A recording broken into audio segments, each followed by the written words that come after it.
Now, concerns over President Uhuru Kenyatta's foreign trip continue even after State House came out to defend the head of state's 43 international trips since May 2013.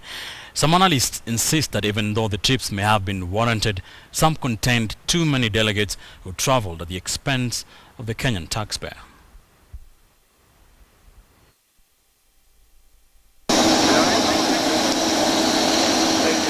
The amount of time the head of state has spent outside the country is still raising concern among Kenyans.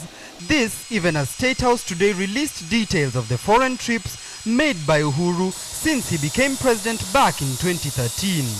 The report outlining the numerous deals signed by President Kenyatta over the past 32 months that he has been at the helm of the country's political office. Deals like the one signed in China in 2013 that saw the country get 3.3 billion shillings to resettle refugees still living in camps, and one that saw China's Premier Li Qiang make an agreement on economic and technical cooperation on interest-free loans during his return visit to Kenya in May last year. The president's trip to Qatar in April last year, according to State House, resulted in the signing of a memorandum of understanding between Kenyan and the Nebraska company of Qatar for generation of 500 megawatts of a gas power plant in Mombasa. The trip in India in October this year saw the country be part of a $10 million concessional credit over the next 5 years for Africa as part of India's plan to invest in the continent. It is deals such as this that international relations expert Professor Macharia Munene says could go a long way in ensuring Kenya makes that economic leap from a developing nation to a middle-income country. The president going to other countries is good, and he should do more. The main issue is what does he do when he gets there?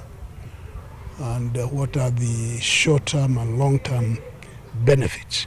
Of concern to some of President Uhuru Kenyatta's critics is not so much so the number of trips that he has embarked on since he was inaugurated on the 9th of April 2013, but rather the frequency of these trips and the number of delegates who accompany the head of state. President Kenyatta's recent trip to France saw a delegation of 43 accompany him. Among those was his daughter Ngina Kenyatta. Questions over the legitimacy of her presence in the climate change talks, or whether or not she was in Paris under her own financial account or that of taxpayers, becoming a hot topic, especially on social media. That is an issue that can be addressed by the State House as to how many people that are necessary in a particular trip. Many argue that the large delegation following President Kenyatta in his foreign trips and the cost this has on the Kenyan taxpayer undermines the Jubilee government's message of austerity at a time when the country's inflation rate currently stands at over 7%. It's not just Kenya going. Others are coming. It's a reciprocal issue. So Kenyatta goes, they come.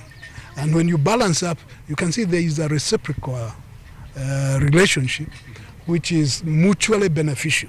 But State House insists that the trips are beneficial to the country, even after the controller of budgets capped the cost of the presidency's foreign trips at 1.2 billion shillings in the financial year ended June 2015. Timothy Otieno, KTN News.